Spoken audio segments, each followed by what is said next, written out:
जय श्री राम। हरे कृष्णा। चैत्र शुक्ल नवमी जानी रामनवमी वह तिथि जब वैकुंठ स्वामी भगवान श्री विष्णु मानव रूप में धरती पर अवतरित हुए। नाम रखा गया राम। वाल्मीकि मुनि से लेकर तुलसीदास जी तक विद्वानों ने हजारों तरह से श्री राम जी की कथा को लिखा है। सार एक है, अर्थ एक है, कथा एक है, बस कहने का तरीका सबका अपना अपना है।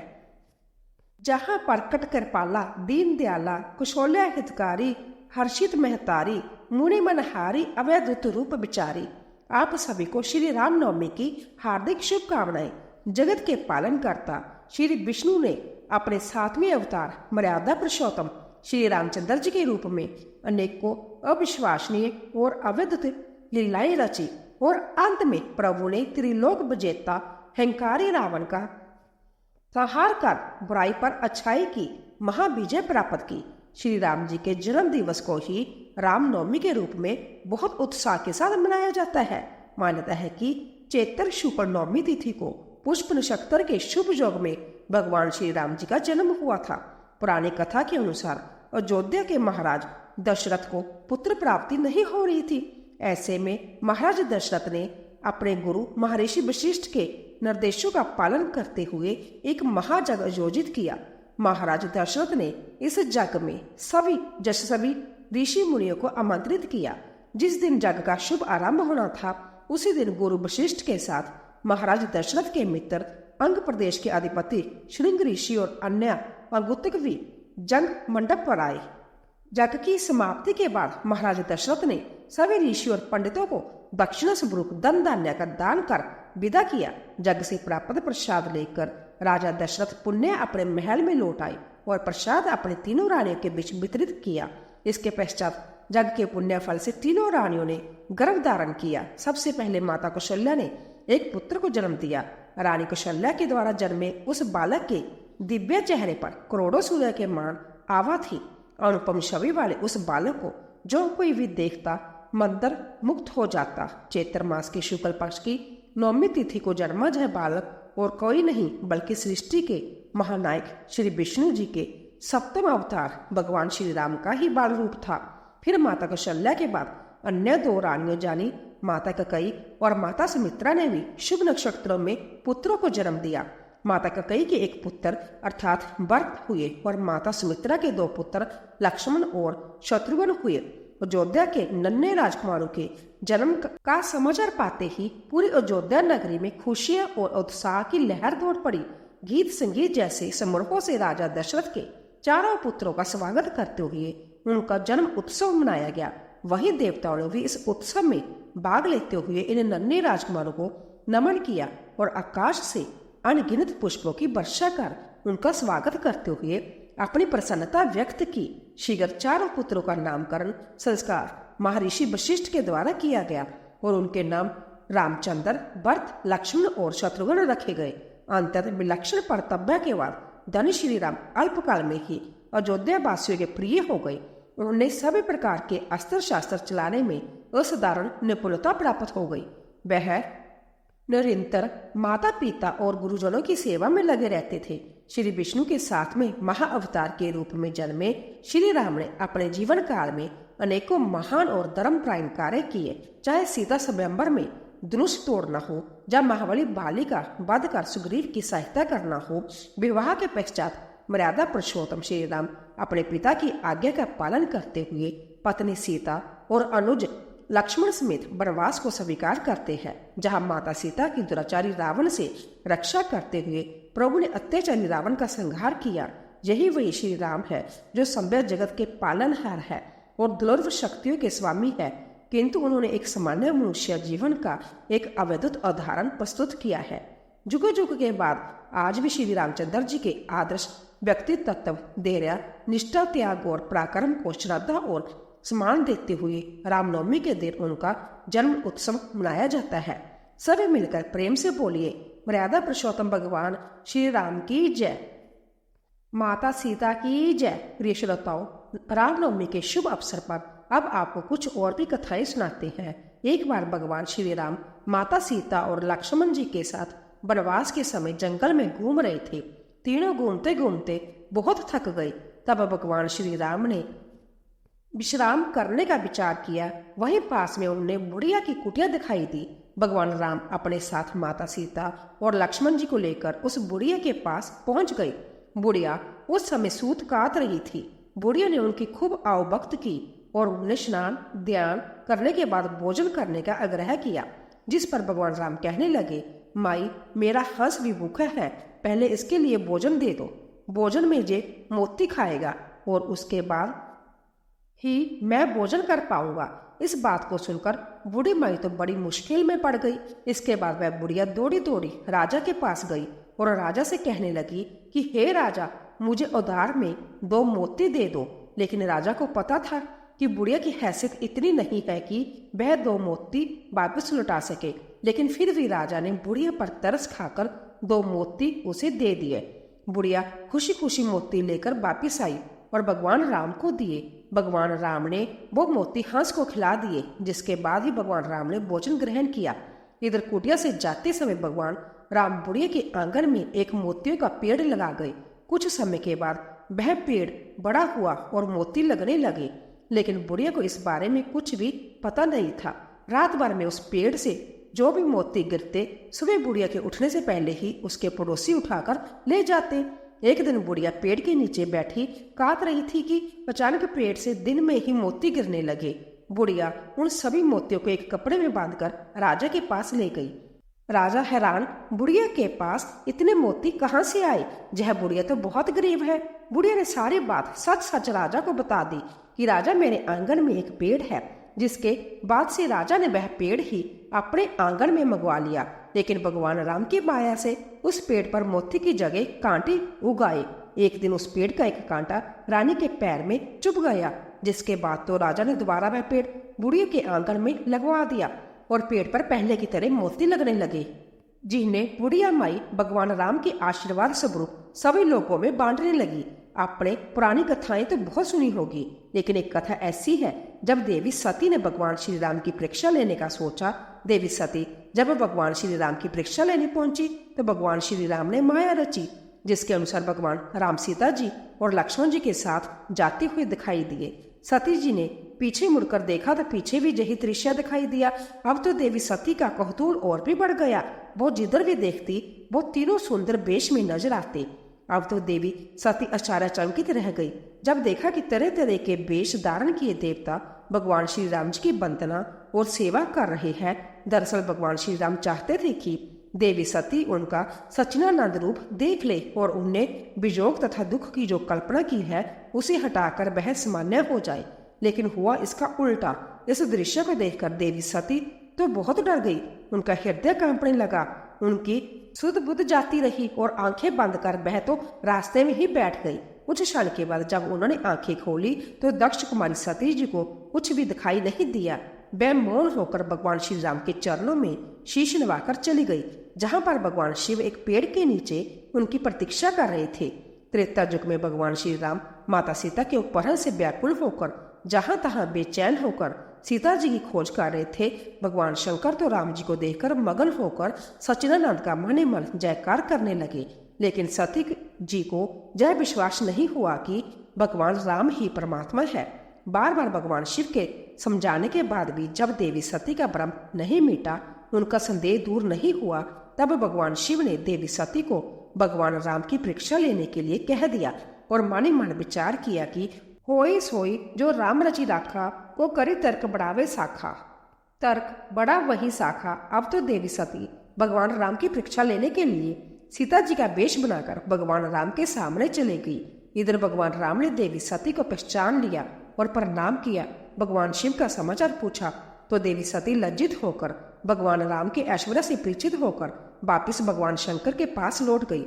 और जब परीक्षा लेने के बारे में भगवान शिव ने देवी सती से पूछा तो उन्होंने इनकार कर दिया। भगवान शिव ने ध्यान लगाया तो पाया कि देवी सती सीता जी के रूप में भगवान राम की परीक्षा लेने के लिए गई थी। जानकर उन्हें बड़ा दुख हुआ और उन्होंने देवी सती का पत्नी के रूप में परित्याग करने का प्रण कर लिया। इस तरह देवी सती के शरीर त्याग, पार्वती जी के रूप में पुनर्जन्म, पार्वती जी की तपस्या, कामदेव द्वारा भगवान शिव का ध्यान, भंग, कामदेव का भस्म होना और यह प्रसंग भगवान शिव के और पार्वती जी के विवाह तक चला। अब सुनिए एक और कहानी। बहुत समय पहले की बात है।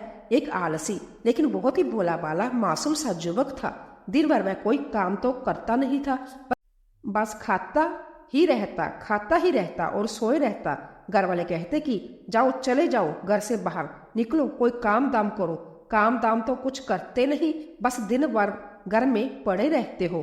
तो वह घर से निकलकर एक बार ऐसे ही भटकते भटकते एक आश्रम में जा पहुंचा।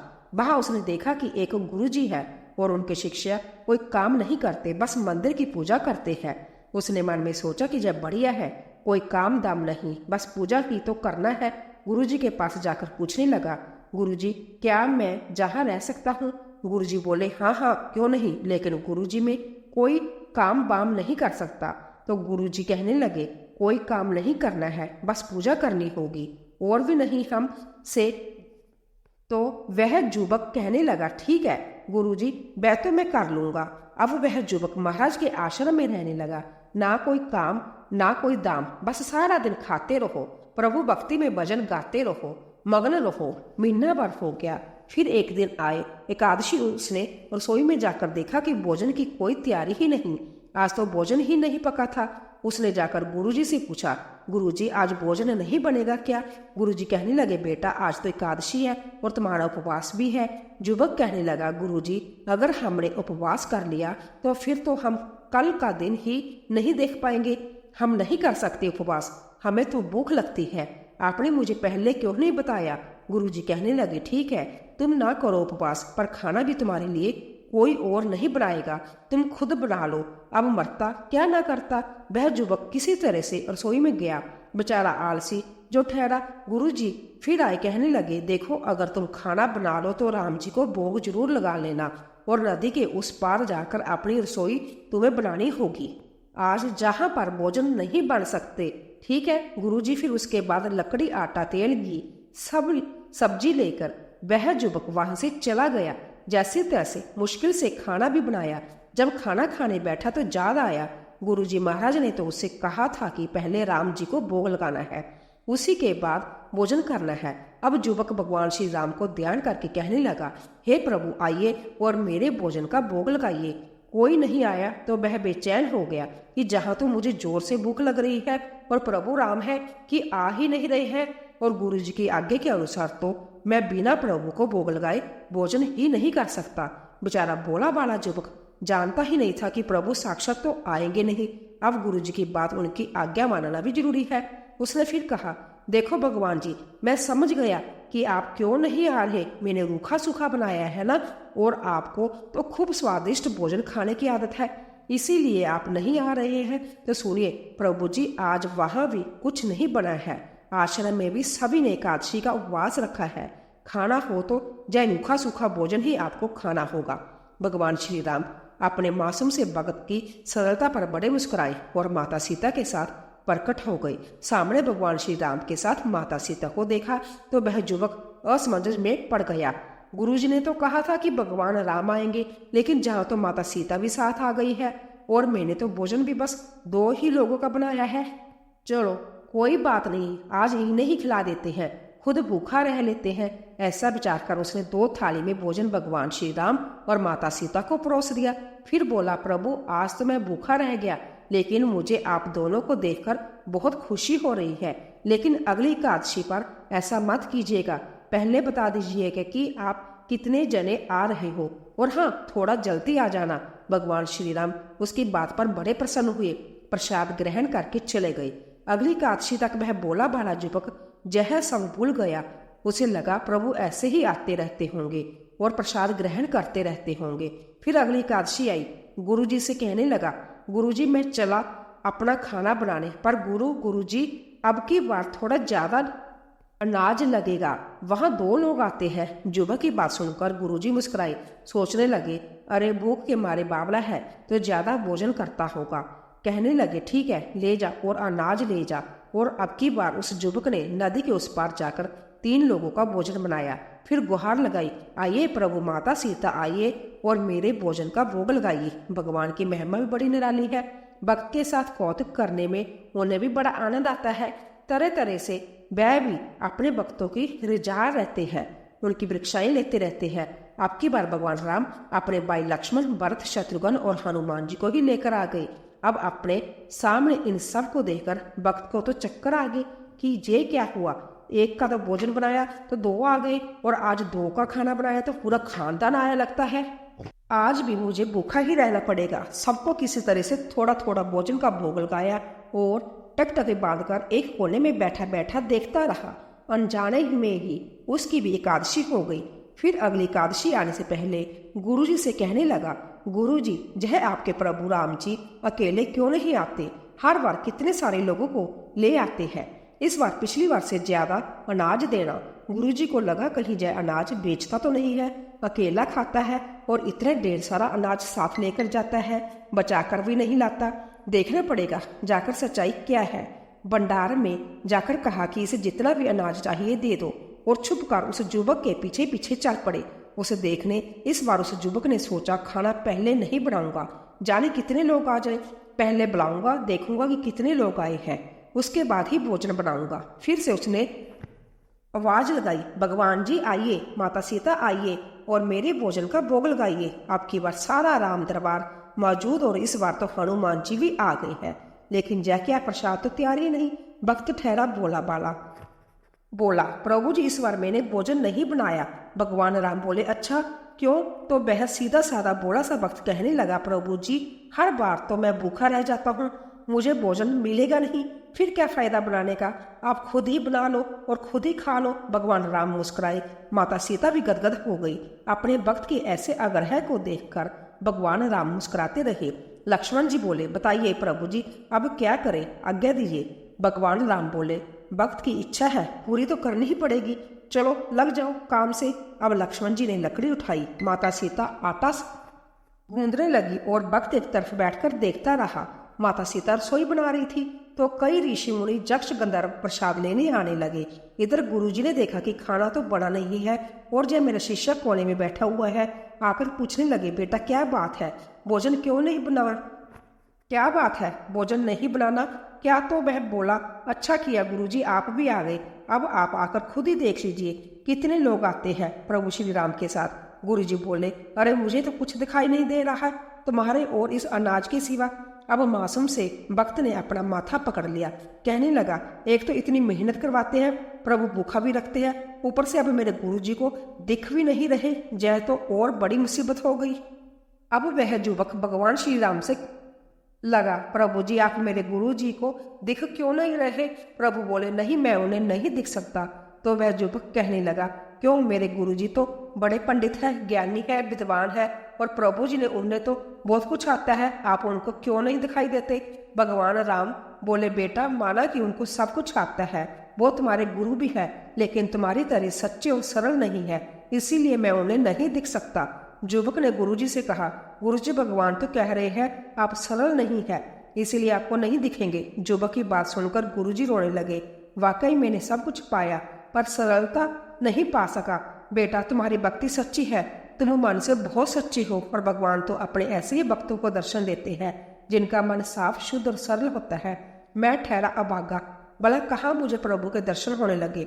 गुरुजी की बात सुनते ही प्रभु प्रकट हो गए और उन्होंने गुरुजी को भी दर्शन दे दिए। इस तरह अपने एक भक्त के कहने पर भगवान श्री राम ने रसोई भी बनाई। तो ये थी एक ऐसी कहानी जो कि लोक चुनौती पर आधारित है। भगवान श्री राम के भक्त उनके प्रति जैसा भाव रखते हैं, भगवान भी उनके प्रति वैसा ही व्यवहार करते हैं। जिसका मन सच्चा हो, जिसकी श्रद्धा सच्ची हो, भगवान उन्हें किसी न किसी रूप में आकर दर्शन जरूर देते हैं। जय थी आज की कथाएं। उम्मीद है आपको वीडियो अच्छी लगी होगी। जय श्री राम।